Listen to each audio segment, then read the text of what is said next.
Guy Allen Penrod, best known as the long-haired tenor with a rich, soulful voice from the Gaither Vocal Band, has become one of the most beloved figures in Christian and gospel music. His journey, however, began long before the spotlight, rooted in a deep faith, a love for music, and a humble upbringing that shaped his path toward becoming a celebrated singer. Born on July 2, 1963, in Abilene, Texas, Guy Penrod grew up in a family that valued faith and music. His father, Reverend Joseph Loren Penrod, was a minister, and his mother, Barbara Josie, was deeply devoted to raising their children with strong Christian values. This environment not only fostered Guy's spiritual foundation but also gave him the opportunity to immerse himself in music from an early age. As a preacher's son, he was often surrounded by gospel hymns, church choirs, and the uplifting atmosphere of worship services, where music served as both a spiritual and emotional force.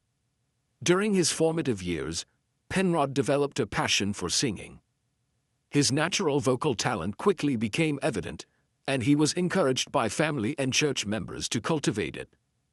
Unlike many who only discover their voice later in life, Penrod seemed destined to sing, with a range and timbre that stood out even in his youth. By the time he was a teenager, it was clear that his calling in life was deeply intertwined with music and ministry. After graduating high school, Guy Penrod pursued his passion by enrolling at Liberty University in Lynchburg, Virginia, where he studied music and vocal performance. Liberty, with its emphasis on faith and Christian leadership, provided the perfect environment for Penrod to hone both his spiritual convictions and his musical abilities. At Liberty, he was exposed to a variety of musical experiences, performing in choirs and ensembles that gave him not only training but also the stage presence that would later define his career. Following his graduation, Penrod began working behind the scenes in the music industry. Before achieving fame, he made a living as a studio session singer in Nashville, Tennessee. His powerful, versatile voice made him a sought-after talent, and he lent his vocals to numerous recording projects for well-known artists in country, gospel, and contemporary Christian music. Though not yet in the spotlight, this period was crucial in shaping his craft and building connections within the industry. It was during his time in Nashville that Penrod's life took a pivotal turn. In 1994, he was invited to join the Gaither Vocal Band, led by gospel legend Bill Gaither. This opportunity marked the true beginning of his rise to fame. With his long flowing hair, commanding stage presence, and an unforgettable tenor voice that blended both power and emotion, Penrod quickly became a standout member of the group.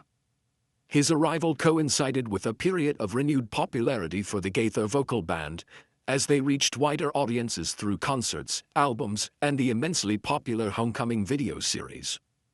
From humble beginnings in a preacher's household to the national stage with the Gaither Vocal Band, Guy Penrod's early life and career reflect a story of faith, perseverance, and dedication to using his gifts for a higher purpose. His biography is not just about the making of a singer but the shaping of a man whose identity was grounded in both family and faith.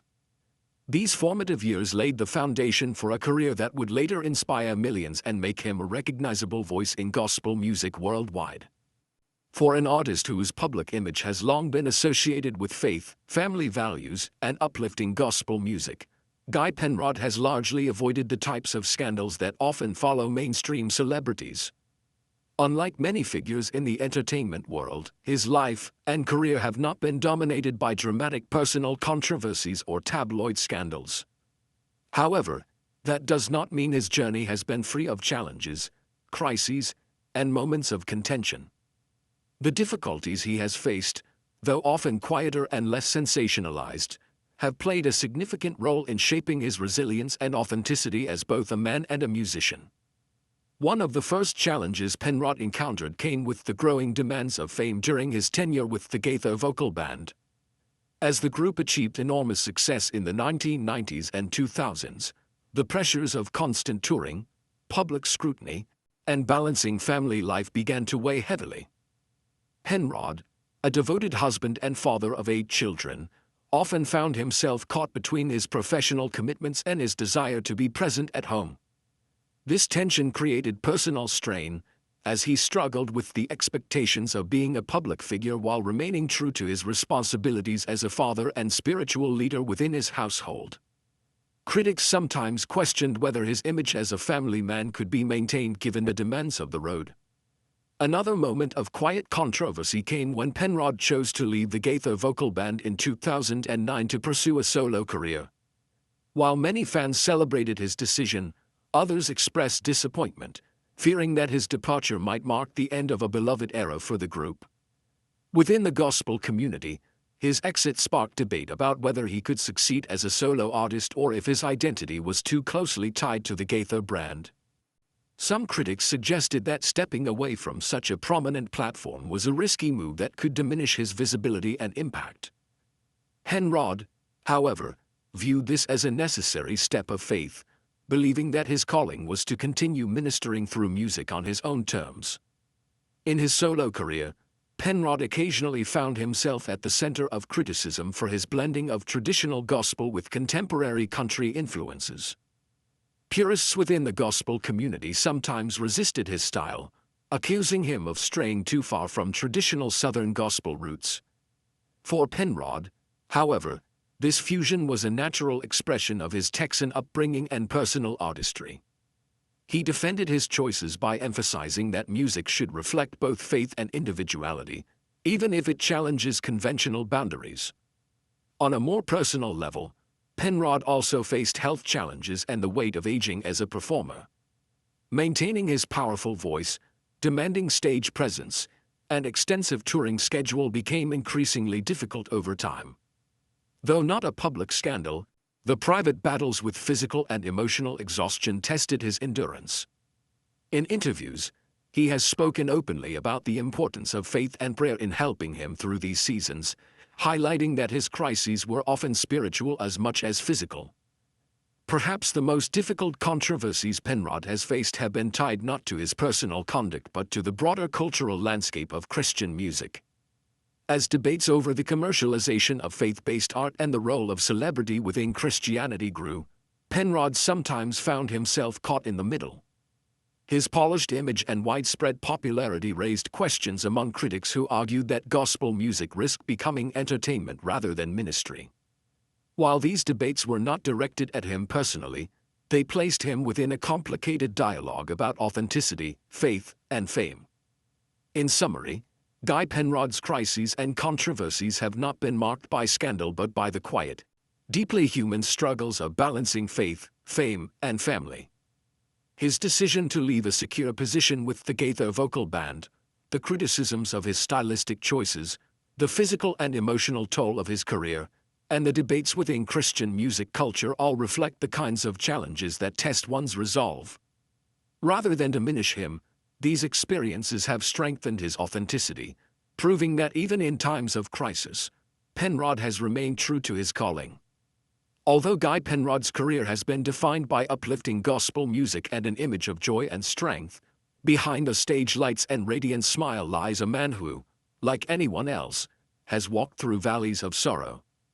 For Penrod, the greatest sorrow of his life has not come from scandal, betrayal, or professional failure, but from deeply personal experiences of loss, sacrifice, and the weight of responsibility that comes with being both a public figure and a devoted family man. One of the most profound struggles for Penrod has been the challenge of balancing his career with his role as a husband and father. With 8 children, family has always been at the very center of his identity. Yet, his years with the Gaither vocal band required grueling tours, long nights away from home, and a constant demand to be present for fans while being physically absent from his loved ones. This sacrifice weighed heavily on his heart. In interviews, Penrod has admitted that one of the hardest parts of his career was missing irreplaceable family moments, birthdays, milestones, and simple evenings at home. The sorrow of knowing that his calling to minister through music sometimes took him away from those dearest to him created an inner ache that no applause or standing ovation could ever truly heal. Another dimension of Penrod's sorrow is tied to the health struggles he faced during his career. Though often kept private, the physical strain of decades of singing, traveling, and performing began to take its toll. For a man whose livelihood depended on the strength of his voice and the vitality of his body, the creeping signs of exhaustion and weariness carried with them a silent grief. The fear of losing the very gift that defined his ministry and artistry was, at times, overwhelming. It was not just about the possibility of career decline, but about the pain of being unable to fully use the gift he believed God had entrusted to him.